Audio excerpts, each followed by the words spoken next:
하나님 우리 아버지와 우리 주 예수 그리스도로부터 오는 은혜와 평강이 오늘 주일 공동 예배 참석하신 우리 모든 교우 여러분에게 함께 있기를 바랍니다. 올해 2024년은요 1924년에 타계했던 체코의 유명 소설가 프란츠 카프카의 서거 100주년이 됩니다. 프란츠 카프카는 참을 수 없는 존재의 가벼움으로 유명한 밀란 쿤데라와 함께 이 체코인이 사랑하는 작가이기도 합니다. 그런데 이런 카프카의 작품 중에는 소송이라는 장편 소설이 하나 있습니다. 미국 헐리우드에서 1963년에 오슨 웰슨의 감독과 안소니 퍼킨스의 주연으로 영화로도 제작된 그런 소설입니다. 카프카의 소설 소송은 이렇게 시작합니다. 분명히 누군가 요제프 K를 중상모략한 것이 틀림이 없을 것 같다. 왜냐하면 요제프 K가 무슨 특별한 나쁜 짓을 하지 않은 것 같은데 어느 날 아침 경찰에 의해 느닷없이 체포되었기 때문이다. 소설 속 주인공인 요제프 K는 30살 생일쯤에 갑자기 체포됩니다. 그리고 1년 동안 아주 이상한 소송을 경험하다가 마침내는 사형을 당합니다. 그런데 소설에서는 무슨 제목 때문에 주인공이 사형당한지를 끝내 밝히지 않습니다. 이런 이유로 소설을 읽는 동안 또 책을 다 읽은 후에 독자들의 마음은 매우 불편합니다. 소설에서 분명한 점은 거의 없고요, 도무지 의문투성이기 때문입니다. 더욱이 이 소설에서 주인공에게 사형을 최종 판결하는 이 법원의 모습은 더욱 모호합니다. 사회 정의를 실현해야 하는 최고 기관인 이 법원의 모습이 왠지 우리가 생각하는 이상적인 법원의 모습과는 사뭇 다릅니다. 소설 속 법원은 사회 정의를 실현하는 곳이라기보다는 오히려 우리 인간의 죄책감을 생산해내는 무슨 공장과도 같습니다. 사랑하는 성도 여러분, 그러면 도무지 우리가 이해할 수 없고 또 원인도 잘 모르는 일들, 즉 소설 속 이런 부조리한 사건들은 그저 카프카의 소설에만 등장하는 지어낸 이야기, 즉 허구일까? 그렇지 않은 것 같습니다. 우리가 삶을 살면 도대체 이 앞뒤가 안 맞고요, 너무 부당하고요, 도무지 이해할 수 없는 사건들을 우리는 많이 경험합니다. 더욱이 왜 이런 일들이 다른 사람도 아닌 나에게 일어나는지 전혀 모르겠습니다. 그저 억울하고 화가 날 뿐입니다. 그런데 우리를 더욱 답답하게 하는 것은 도대체 누구에게 나의 이런 억울함과 부당함을 호소해야 하는지 잘 모르겠다라는 겁니다. 이런 배경으로 카프카는 그의 소설에서 우리 인간이면 누구에게나 닥칠 수 있는 일들을 이 소송이라는 은유를 통해서 우리 인간 사회의 부조리, 그리고 우리 인간 존재에 대한 근본적인 불안에 대해 고발하고 있는 겁니다. 사실 부조리와 불안은 카프카 외에도 알제리 출신의 프랑스 작가인 알베르 까미의 소설에서도 자주 등장하는 그런 주제입니다. 그만큼 우리 인간의 삶에서 우리 이성으로는 도저히 이해할 수 없는 사회의 어떤 부조리, 그리고 삶에 대한 우리의 불안은 항상 우리를 위협하고 또한 우리를 매우 힘들게 하는 그런 삶의 원인이 된다는 겁니다. 그리고 더욱 안타까운 것은 이런 사회의 부조리와 우리 인간 존재에 대한 불안 앞에서 우리는 나약하기 그지없다는 거죠. 또한 우리가 믿고 고백하는 대로 역사의 주관자이신 하나님께서는 분명 공평과 정의의 하나님이신데 이 세상의 악은 지금도 넘쳐나고 우리 인간 사회의 부조리는 왜 이렇게 도저히 해결될 기미가 전혀 보이지 않을까라는 질문은 우리 그리스도인들을 더욱 괴롭히는 겁니다. 이른바 신학적인 용어로 신정론의 문제라는 겁니다. 그런데 우리가 구약 성경에서 이런 인간 사회의 부조리와 도무지 원인을 알 수 없는 삶의 고통을 겪은 인물을 한 명을 선정한다면 아마 그 사람은 욥이 될 것 같습니다. 성도 여러분들도 이미 잘 아시지만 욥은 하나님께서도 인정해 주시는 당대 의인이었습니다. 그럼에도 욥은 하나님과 사탄의 내기로 인해 엄청난 삶의 고통을 경험합니다. 즉 욥은 자기와 전혀 상관없는 엉뚱한 이유로 고통을 겪는다는 거죠. 즉 고통에는 원인과 결과, 즉 인과관계가 전혀 없다는 겁니다. 더욱이 이 욥을 괴롭히는 사람들은 그의 아내와 가까운 새 친구였다는 겁니다. 마치 우리의 삶에서 나를 더욱 힘들게 하는 사람들은 내가 전혀 모르는 사람들이 아니라 바로 내 주변에 아주 가까웠던 사람들인 것처럼 말입니다.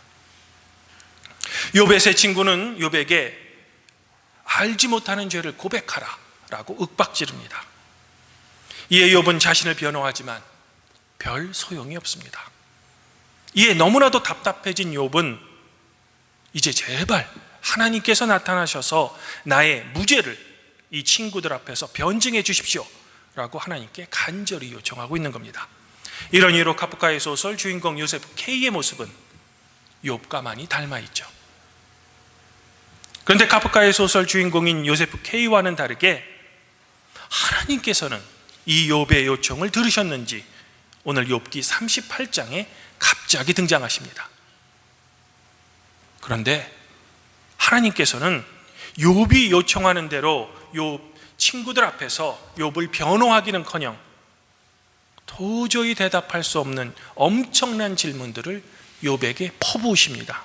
바로 세상의 창조 때 일어났던 창조 사건들을 욥 너는 보았느냐라는 질문이죠. 이 엄청난 하나님의 질문에 대해 욥은 그저 입을 다물 수밖에 없었습니다. 그도 그럴 것이 유한한 인간 욥이 도저히 대답할 수 없는 그런 질문들이었기 때문입니다. 이 때문에 욥은 하나님의 등장으로 인해 더욱 힘들어지는 겁니다. 그런데 하나님께서 욥에게 대답을 요청하는 질문들 중에는 이런 질문이 있었습니다. 바다가 그 모태에서 터져 나올 때 문으로 그 바다를 가둔 자가 과연 누구냐? 성도 여러분, 이스라엘이 포함된 고대 근동 세계에서는 바다 또는 물은 혼돈이나 악을 상징하는 은유입니다. 그리고 이 악을 주관하는 존재는 시편에서 자주 용으로 번역되는 리워야단 또는 탄닌이라는 괴물입니다. 사실 우리가 너무나도 잘 알고 있는 무로부터의 창조교리는 구약 성경을 기록했던 유대인들에게는 매우 낯선 창조의 개념입니다. 이는 후대 그리스도교가 생성되면서 나온 그런 교리죠. 오히려 시편에서 자주 등장하는 이 혼돈으로부터의 창조가 유대인들에게는 더 익숙한 그런 창조의 개념입니다. 시편에 따르면 하나님께서는 이 세상을 창조하실 때 당신의 주권과 권능으로 악의 세력으로 상징되는 용들의 머리를 한 번에 부수셨습니다. 그리고 바다, 즉 세상의 혼돈을 완전히 제압하셨죠. 혼돈과의 싸움에서 완전히 승리하시고 하나님께서는 이 세상에 질서를 세우셨습니다. 하지만 어찌된 일인지 하나님의 악에 대한 이런 완벽한 승리 후에도 악은 살아남아서 언제나 우리를 넘어뜨리려고 호심탐탐 기회를 봅니다. 하나님께서 재우신 그 질서를 무너뜨리고 하나님께서 만든 물의 경계를 자주 넘나듭니다. 바로 우리를 집어삼키기 위해서 말입니다. 그러나 온 우주의 질서를 세우신 하나님의 주권과 그 권능 앞에서 언제나 악은 패할 수밖에 없습니다. 즉 우리가 오늘 함께 부른 찬송가의 가사처럼 그 하나님께서 목소리를 한 번만 발하시면 악은 꼼짝없이 하나님 앞에서 제압된다는 겁니다. 그럼에도 그 엄청난 악의 힘은 여전히 연약한 우리 인간에게는 위협적이라는 겁니다. 어쩌면 이런 악의 위협 속에서도 이 세계가 유지되는 것은 오직 하나님의 주권과 우리를 사랑하신 그분의 사랑 때문일 것입니다. 오늘 복음서 말씀에서 예수님께서는 큰 광풍으로 인해 물결이 배에 가득해 배가 위험해지자 바람과 바다를 향해 잠잠하라, 고요하라 라고 명령하십니다. 그러자 놀랍게도 바람이 그치고 바다가 고요해지죠. 바로 욥에게 질문한 세상의 창조 때 그 경계를 지어서 바다를 통제한 창조주 하나님의 능력을 예수님께서도 갖고 계시다는 겁니다. 바로 예수님에게도 혼돈의 상징인 바다의 풍랑을 통제할 권능이 있으시다는 거죠.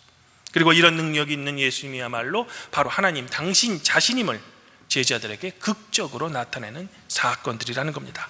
바로 예수님께서는 과연 누구인가를 세상에 밝히 드러내는 사건이라는 거죠. 이렇듯 성자 예수님에게도 성부 하나님과 동일하게 이 세상의 악을 단번에 제압할 수 있는 권능이 계시다는 겁니다. 사랑하는 발복교회 성도 여러분,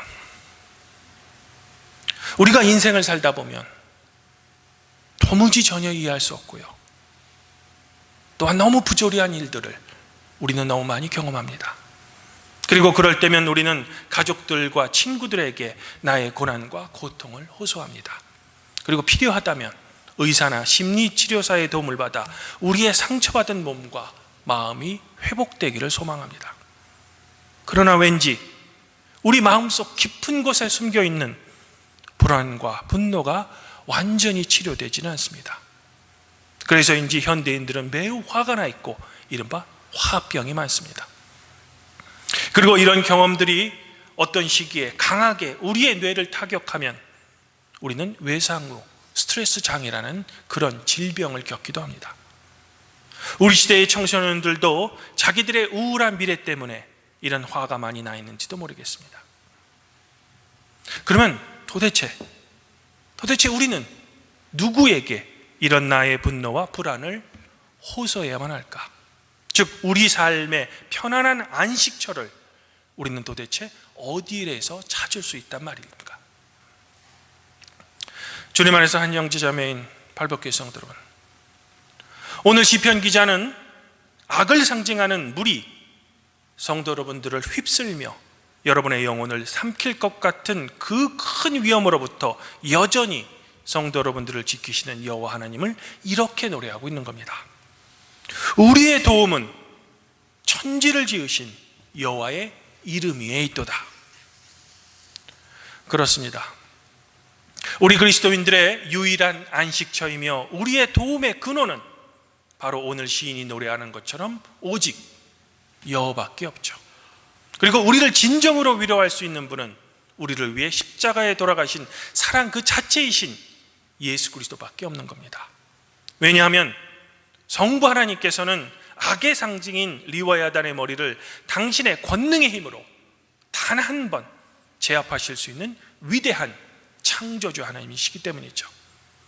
그러하기에 우리는 시편 74편의 다윗의 그 간절한 마음처럼 창조자이신 하나님께 성도 여러분들의 상처받고 우울한 마음을 감히 이렇게 하나님께 탄원할 수 있는 겁니다. 창조주 하나님이시여,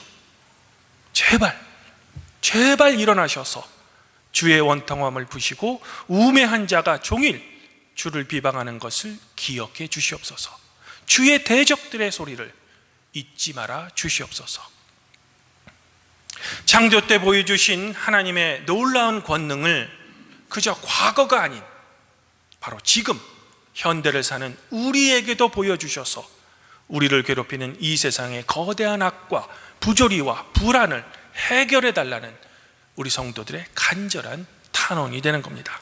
그리고 우리가 이렇게 감히 하나님께 요청할 수 있는 것은 하나님의 위대한 권능을 우리가 믿는 믿음이 바로 우리에게 있기 때문이죠.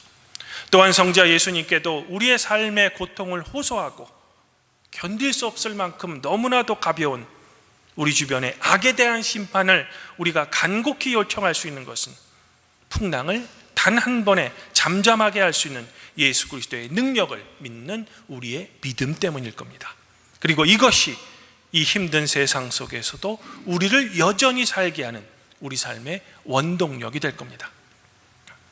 그러므로 아무쪼록 간절히 바라기는 우리가 우리의 삶을 통해 그렇게도 갖고 싶어하는 힘과 권력, 그리고 이제는 만몬이 되어버린 돈과 자본에 제발 성도 여러분들의 마음을 빼앗기지 마시고 악을 제압하는 그 놀라운 권능과 사랑의 성삼위 하나님께 성도 여러분들의 마음과 믿음을 먼저 두시기를 저는 지금 소망해 보고 싶은 겁니다. 그리고 유일한 우리의 피난처이시며 도움이신 그 높으신 하나님께 성도 여러분들의 삶의 아픔과 절망을 다윗처럼 탄원하시고 그 가운데 삶의 위로와 따뜻한 격려, 그리고 성도 여러분들의 진정한 편안한 안식처를 성삼위 하나님부터 얻기를 더불어 간절히 소망해 봅니다. 바라기는 성삼위 하나님의 그 크신 도움과 그분을 온전히 의지하며 신뢰하는 우리 팔복교회 성도 여러분들 자신과 성도 여러분들의 가족 구성원 모두에게 그분의 격려가 항상 함께 있기를 성부와 성령과 함께 바다를 잠재우신 성자 우리 주 예수 그리스도 이름으로 간절히 축원드립니다. 그리하면 모든 지각에 뛰어나신 하나님의 평강이 그리스도 예수 안에서 성도 여러분들의 마음과 생각을 지켜주실 것입니다.